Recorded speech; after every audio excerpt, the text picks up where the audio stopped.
देखिए बच्चों, इस वीडियो में हम लोग डिस्कस करेंगे भारत शासन अधिनियम 1935। ठीक है। और इससे पहले हम लोग जो है भारत शासन अधिनियम 1919 मॉन्टेग्यू चेम्सफोर्ड सुधार अधिनियम जो है हम लोग डिस्कस कर चुके हैं इन द प्रीवियस वीडियो। तो अगर आपने वो वीडियो नहीं देखी है तो आप देख सकते हो। काफ़ी इंपॉर्टेंट एक्ट था वो, काफ़ी इंपॉर्टेंट अधिनियम था जो कि आपके MPPSC प्री के सिलेबस के अकॉर्डिंग था और काफ़ी इम्पॉर्टेंट है। और भी एग्ज़ाम्स से जो है और भी एग्ज़ाम्स में काफ़ी क्वेश्चंस जो हैं यहाँ से आते हैं। ये दो एक्ट्स काफ़ी इम्पॉर्टेंट हैं, महत्वपूर्ण हैं, एक 1919 का और एक 1935 का। ओके। और ये MPPSC के प्री के सिलेबस में भी जो है ना मेंशन है ना।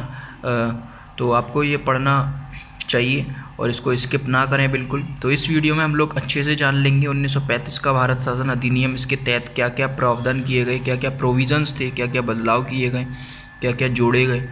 तो देखते हैं, पढ़ते हैं। भारत के लिए ये तैयार संवैधानिक प्रस्तावों में अभी तक का ये सबसे लंबा, जटिल और अंतिम अधिनियम था। ठीक है। तो ये काफ़ी लंबा था यार, जटिल था और कॉम्प्लेक्स था। मतलब इसमें आप देखेंगे कि 14 भाग, 321 अनुच्छेद तथा 10 अनुसूचियाँ थीं। ठीक है। वर्तमान में अगर आप देखें एट प्रेजेंट तो 22 भाग हैं आपके कॉन्स्टिट्यूशन में, संविधान में 395 अनुच्छेद हैं, है ना। 12 आपके अनुसूचियां हैं। और अगर आप इस अधिनियम की बात करें तो इसमें 14 भाग थे, 321 अनुच्छेद थे और 10 अनुसूचियां थीं। तो काफ़ी प्रभाव पड़ा इस अधिनियम का अपने संविधान पर। वर्तमान भारतीय संविधान पर भी इस अधिनियम का सर्वाधिक प्रभाव है ना। तो जैसा कि मैंने अभी बताया, तथा भारतीय संविधान के 2/3 प्रावधान इसी अधिनियम से ग्रहण किए गए। तो ये बात आपको जाननी है कि भारतीय संविधान जो आप इंडियन कॉन्स्टिट्यूशन अभी देखते हैं, पढ़ते हैं, तो उसके 2/3 है ना, 2/3 प्रावधान प्रोविजंस जो हैं इसी एक्ट से लिए गए हैं। ओके। तो ये काफ़ी इंपॉर्टेंट हो जाता है आपके एग्जाम पॉइंट ऑफ व्यू से एक्ट। तो देखते हैं अधिनियम की क्या विशेषताएं थी कि एक अखिल भारतीय संघ की स्थापना करना था इस एक्ट के तहत, है ना। इस अधिनियम के तहत एक अखिल भारतीय संघ की स्थापना करना था। ओके। अब आपका जो है आपका जो भारत है ना, तो वो एक अखिल भारतीय संघ हो गया था।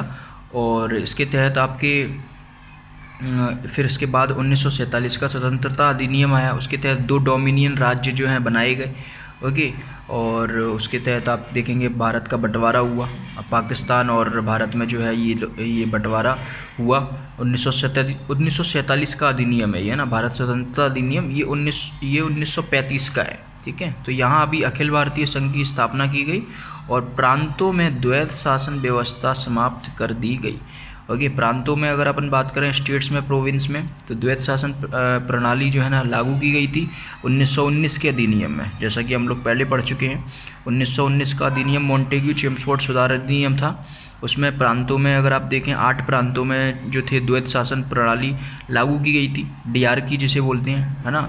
और उसके तहत 2 सब्जेक्ट रखे जाते थे, ट्रांसफर्ड सब्जेक्ट्स, हस्तांतरित, और रिजर्व सब्जेक्ट्स यानी कि आरक्षित विषय। ठीक है। तो ये शासन व्यवस्था को समाप्त कर दिया गया प्रांतों में से, लेकिन केंद्र में ये द्वैत शासन व्यवस्था की स्थापना की गई। तो ये बात आपको समझनी है कि केंद्र में इसकी स्थापना की गई और प्रांतीय स्वायत्तता अर्थात प्रांतीय विषयों पर विधि बनाने का अत्यंतिक अधिकार प्रांतों को दिया जाए। ठीक है। तो इसमें आपको प्रांतीय स्वायत्तता मिल गई, मतलब कि प्रोविंस और स्टेट्स जो भी हैं उनको अगर विषय, उनके जो भी सब्जेक्ट्स हैं उन पर विधि बनाने का, लॉ बनाने का, लॉ मेकिंग पावर्स जो थी वो उनको प्रोविंस को प्राप्त हो गई थी। ओके। तो अब देखेंगे, एक संघीय न्यायालय की स्थापना की जाए जिसमें सम्राट द्वारा नियुक्त अधिकतम 7 न्यायाधीश हो। ठीक है। तो इसमें एक संघीय न्यायालय जो है ना, एक कोर्ट की स्थापना की गई। ओके। जिसमें अधिकतम ज़्यादा से ज़्यादा 7 न्यायाधीश हो सकते हैं। और फिर इसके तहत 1937 में ये न्यायालय गठित हुआ, जिसमें प्रथम मुख्य न्यायाधीश के तौर पर सर मॉरिस ग्वायर थे। ठीक है। तो ये बात याद रख लेना यार, ये इनका नाम है, सर मॉरिस ग्वायर। इनको पहला मुख्य न्यायाधीश इस संघीय न्यायालय का बनाया गया। ओके। अब देखते हैं केंद्र एवं प्रांतों के मध्य शक्तियों का विभाजन संघ सूची, राज्य सूची तथा समवर्ती सूची में किया गया। तो जैसा कि हम लोग जानते हैं, आपकी संघ सूची है जिसमें संघ के विषय आते हैं, केंद्र के विषय आते हैं, राज्य सूची जिसमें राज्य के विषय आते हैं, प्रांतों के विषय आते हैं, समवर्ती सूची जिसमें ऐसे विषय आते हैं जिस पर दोनों संघ और राज्य दोनों मिलके कानून बना सकते हैं, कोई भी मिलके कानून बना सकता है। संघ सूची में इतने 59 सब्जेक्ट्स थे और राज्य सूची में 54 सब्जेक्ट्स थे, समवर्ती सूची में 36 सब्जेक्ट्स थे, है ना, 36 विषय, 54 विषय, 59 विषय। ठीक है, तो ये आपको होप सो समझ में आया होगा। अब देखते हैं इसके आगे के।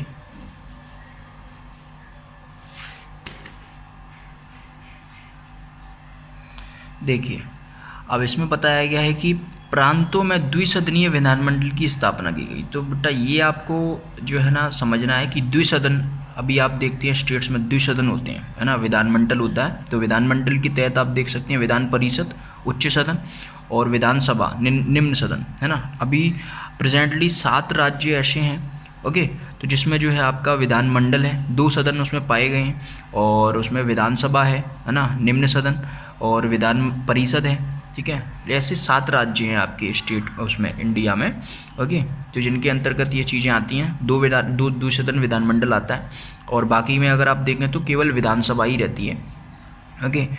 तो प्रांतों में द्विसदनीय विधानमंडल की स्थापना इसी के तहत की गई थी, और हम इससे पहले 1919 का अधिनियम पढ़ चुके हैं। तो 1919 के अधिनियम के तहत ये बताया गया था कि केंद्र में द्विसदन विधायिका स्थापित की गई थी, है ना, जिसमें लोकसभा और राज्यसभा को बनाया गया था, गठित किया गया था। अब इस प्रकार बंगाल हो गया, बम्बई, बिहार, ठीक है, बंगाल, बम्बई, बिहार, मद्रास, संयुक्त प्रांत और असम में द्विसदनीय विधान परिषद, उच्च सदन और विधानसभा निम्न सदन बन गई। ठीक है, तो ये बात आपको याद रखनी है। अब इसने दलित जातियों, महिलाओं, मजदूर वर्ग के लिए अलग से निर्वाचन की व्यवस्था कर सांप्रदायिक प्रतिनिधित्व व्यवस्था का विस्तार किया। तो जैसा कि हम लोग पहले पढ़ चुके हैं कि 1909 से सांप्रदायिक निर्वाचन व्यवस्था की शुरुआत की गई थी, जिसके तहत मुस्लिमों को ये अधिकार दिया गया था। फिर इसके बाद में 1919 के अधिनियम के तहत इसको बढ़ाया गया, सिखों को दिया गया, ईसाइयों को दिया गया, है ना, आंग्ल भारतीयों को दिया गया, यूरोपियों को दिया गया। लेकिन अब इसमें दलित जातियों को भी सम्मिलित किया गया, है ना, महिलाओं को, मजदूर वर्ग को भी इसमें सम्मिलित किया गया, ओके। अब देखेंगे कि अधिनियम द्वारा 1935 में बर्मा को भारत से अलग कर दिया गया, है ना। तो आपको पता है कि बर्मा प्रेजेंटली अगर अपन देखें म्यांमार, ठीक है, तो इसके जो थे मतलब बर्मा और अदन, है ना, अदन भी है इसके तहत, अदन का क्षेत्र, और बर्मा को 1935 के अधिनियम के तहत अलग कर दिया गया भारत से। और भारत शासन अधिनियम 1858 द्वारा स्थापित भारत परिषद यानी इंडियन काउंसिल को समाप्त कर दिया गया। 1858 क्राउन एक्ट आपका आता है, क्राउन एक्ट जिसे बोलते हैं, जिसके तहत समस्त जो शक्तियां थी क्राउन के पास चली गई थी 1858 के एक्ट के तहत, ओके। तो वो भारत परिषद का गठन किया गया था, तो वो भारत परिषद को समाप्त कर दिया गया इस अधिनियम के तहत। ठीक है बेटा, अब लास्ट इसमें भारतीय रिजर्व बैंक की स्थापना की गई। ठीक है, तो भारत में मुद्रा और साख को देखते हुए, है ना, उसकी व्यवस्था को बनाए रखते हुए भारतीय रिजर्व बैंक की स्थापना की गई। तो ये जो आप देखते हैं वर्तमान में SBI, state bank of India, sorry RBI, यार भूल जाता हूँ, फ्लो में हो जाता है, मिस्टेक्स हो जाती हैं सभी से। तो RBI जिसे अपन वर्तमान में बोलते हैं, तो उसकी स्थापना 1935 में ही की गई थी, आप भी पढ़ते हो, है ना, इकोनॉमिक्स में। तो ये इसी अधिनियम के तहत इसकी स्थापना की गई थी। तो बच्चों ये था आपका 1935 का अधिनियम, भारत शासन अधिनियम, जो कि हमने बहुत अच्छे से समझा और इसके प्रावधान बहुत अच्छे से जाने। इन सभी प्रावधानों के जो है इन प्रावधानों से ही आपके सारे क्वेश्चंस पूछे जाते हैं, बनते हैं। तो इनके अलावा और भी 1-2 प्रावधान अगर आपको मिलते हैं तो आप उन्हें भी पढ़ सकते हो, कोई मतलब दिक्कत की बात नहीं है, है ना, कोई परेशानी वाली बात नहीं है। लेकिन मेरे अकॉर्डिंग अगर मैं देखूं तो मैंने ये नोट्स अपने हाथों से बनाए, तो इसके तहत मुझे जो इम्पोर्टेंट लगा है ना, और मुझे लगा कि ये सारे प्रावधान जो है ना इम्पोर्टेंट हैं, तो मैंने उन्हीं को ही सम्मिलित किया है, उन्हीं को ही लिखा है। तो इसके बाहर वैसे तो मुझे नहीं लगता कि जाएगा आपका प्रश्न, लेकिन क्वेश्चन का आजकल कुछ कहना नहीं है कि वो कहाँ से कैसे क्या कोरिलेट करके बना देते हैं। लेकिन फिर भी आपका 99% अगर आप देखेंगे तो भारत शासन अधिनियम 1935 का आपका कवर हो चुका है। ओके, तो होप सो आपको पसंद आया होगा। अगर आपको कोई डाउट भी लगता है, यानी कि मुझसे मेरे नोट्स में अगर आपको कुछ ऐसा लगता है कि कुछ इसमें मिस है ना, कुछ गलत लिखा हुआ है या फिर कुछ ऐसा हो गया है भूल से, तो आप मुझे बता सकते हैं इन द कमेंट बॉक्स, है ना। कमेंट बॉक्स में आप मुझे बताइए, कोई भी डाउट हो, कोई परेशानी हो, ईजी आप फ्रीली उसमें जो है आप बता सकती हो। मैं उसका सॉल्यूशन करने का एज सून एज पॉसिबल मैं उसका जो है ना कोशिश करूँगा सॉल्यूशन, है ना, करने का।